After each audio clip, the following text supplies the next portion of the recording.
Hi, creative friends. This is Rhea, and thank you so much for being here.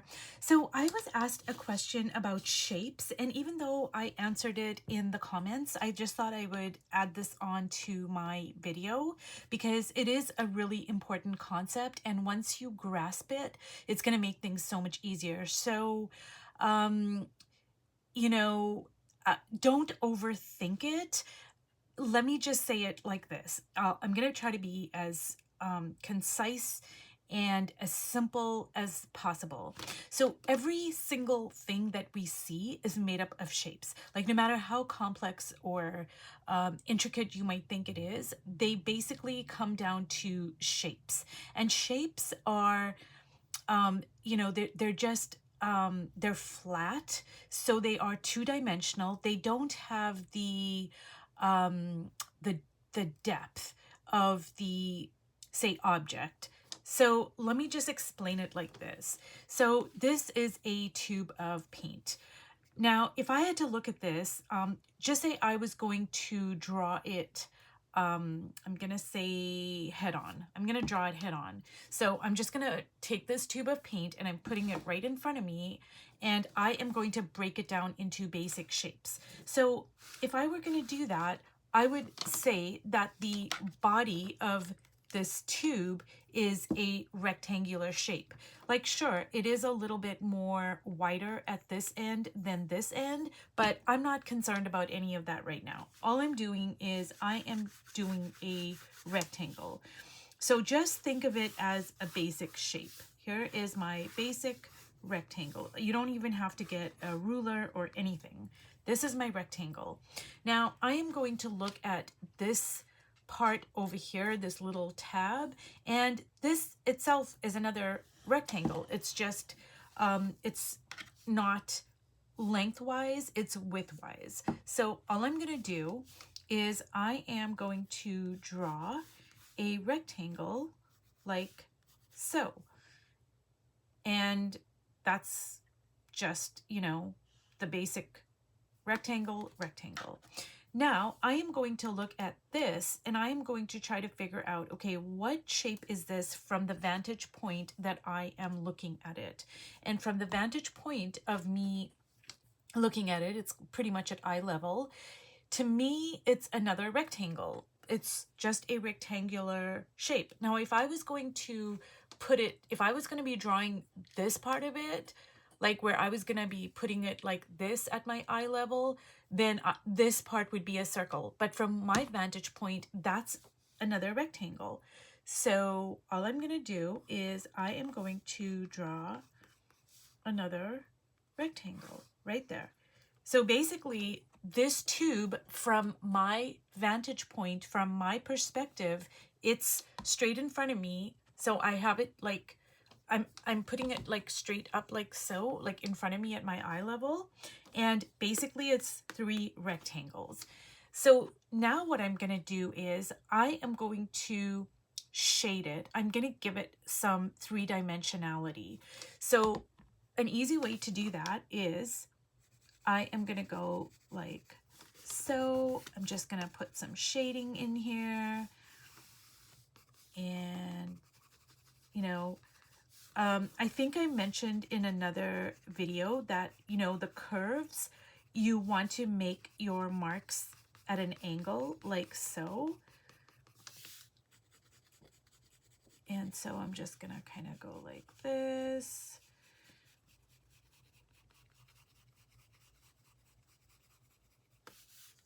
Okay, and then all I'm gonna do is I'm just gonna take my finger and I'm just going to like smush it in there.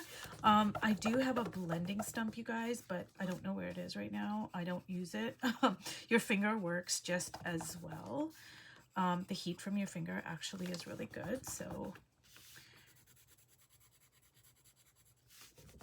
okay, so now I'm just kind of like making a little bit of three-dimensionality. I'm building in some tones. And actually what I'm going to do is I'm going to use my Stabilo here, just because it's kind of tedious and it's just going to be easier if I just use my Stabilo. And then I'm just going to kind of go like so.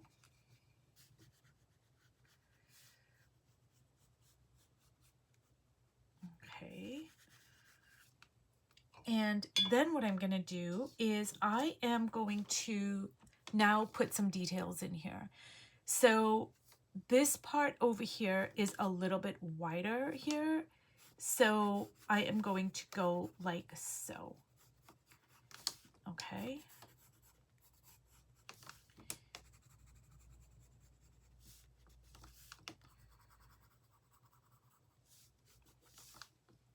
And this part over here has kind of, you know, it's got like a little bit of a rounded edge here, and it's got a, like it's got a cutout shape here. So I'm gonna kind of go like so, and then it's got these like serrated kind of lines on the plastic here.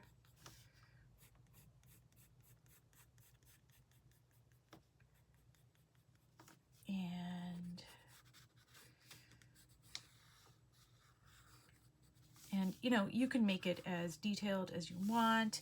Now this lid over here, it's kind of like got a bit of a curve to it there.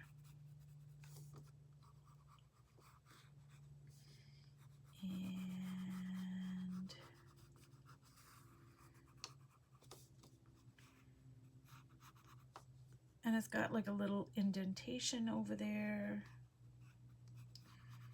And it's got like a little, like the cap, you know, the line over there.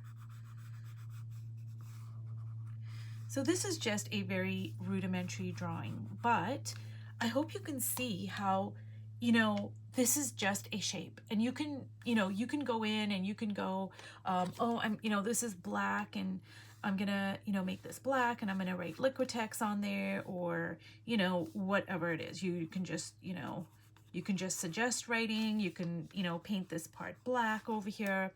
But I hope you can see how, you know, everything breaks down into shapes. And okay, so even say, okay, so just say a nose. Okay, a nose pretty much is a shape. There actually, it's a compilation of shapes. It's not just one shape. It is like so, and then we are going to go like that.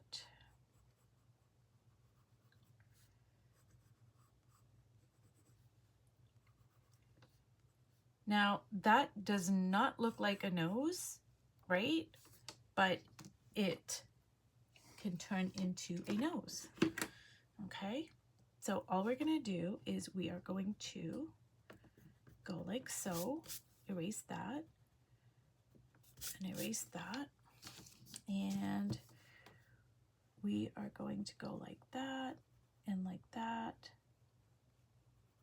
and like that,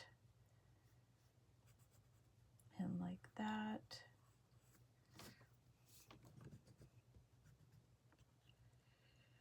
And then you put some shading in there.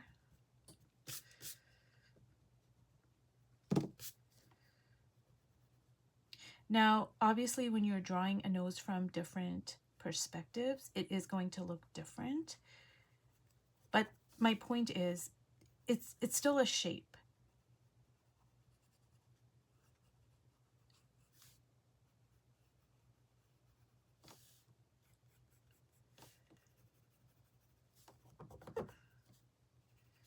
Then we're gonna kind of go like so.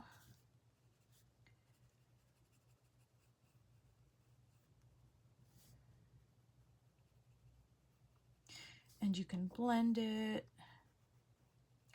So everything really comes down to shapes. And, you know, even when you're drawing an apple, like think back to when you were like in grade school. Well, You know, an apple shape is just like so. You know, it's just a shape. It has, you know, no three-dimensionality to it. It's just a basic shape like that, you know, but you're gonna make it into a three-dimensional object by giving it mass and by giving it weight, right? And once you start kind of curving the corners and putting shadows in and putting in details and colors and, you know, all those sorts of things. But in the beginning, it's just basically a shape.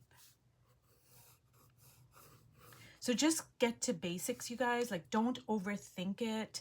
Don't, don't focus on the nose or the apple or the, you know, tube of paint. Just break it down to basic shapes and you will see that everything comes down to shapes and combinations of shapes. So anyways, I'm sorry about that big long thing, but I just thought it would be best if I just kind of show it rather than, you know, I did reply in the comments, but, you know, it's just much better illustrated. Anyways, let's just dive right into this over here. So what I'm doing is I am just going to keep the, you know, I think I'm going to keep the blue. I don't know if I'm going to keep all of the blue, but I'm really kind of, I don't know, it just feels like really interesting, you know, to me. It's just like I'm curious about, hey, I wonder what would happen if blah, blah, blah, you know. So I'm gonna put that blue there. And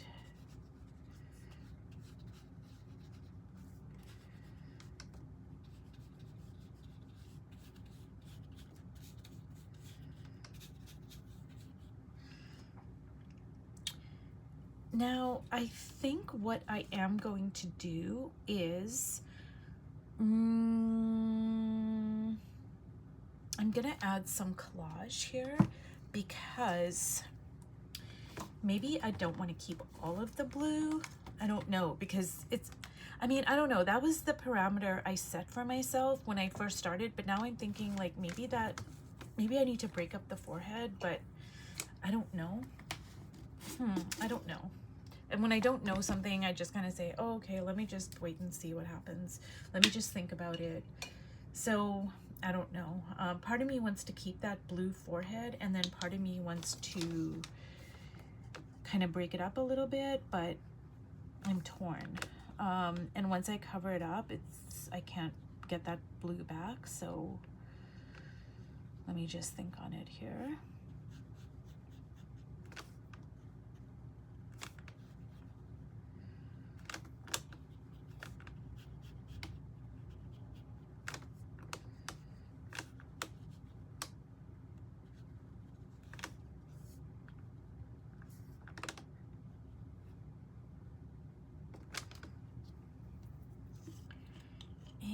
I'm just gonna drip some of this ink in here.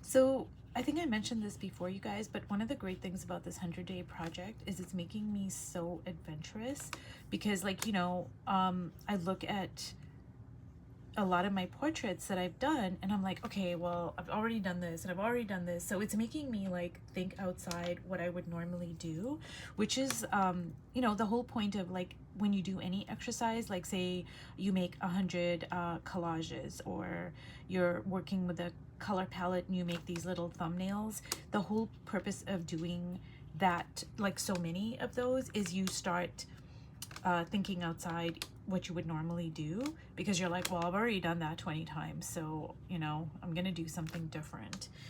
And I just love that aspect of it. So what I'm gonna do for the background is I am going to put my chalk paint in Cashew, and I think I'm gonna mix a little bit of the ink because I want it to have a bit of a gray kind of a cast. Not a lot of gray, but just kind of see just a little bit of the gray there. That might be a bit too much actually, but it's okay. See, once I put the background in, like, look at how this the face is gonna pop now, because the colors are really gonna be juxtapositioned with this gray kind of a background here. And here we go. You guys, this watercolor paper is just so delicious. It's really making a huge difference in my portraits, because the quality of the paper, and like I said, I think this is Arches. I'm pretty sure. Well, it's professional grade. You know those large, like those super large sheets that you buy, but then I cut them up. Ooh, and I just love this delicious, like, I don't know what happened here, but I really love that. But I think I'm gonna just leave this alone now and allow it to completely dry. Otherwise, it's gonna turn into a big mess that I don't want. So if you watched all the way to the end, you guys, thank you so much, and I will see you in my next video. Bye.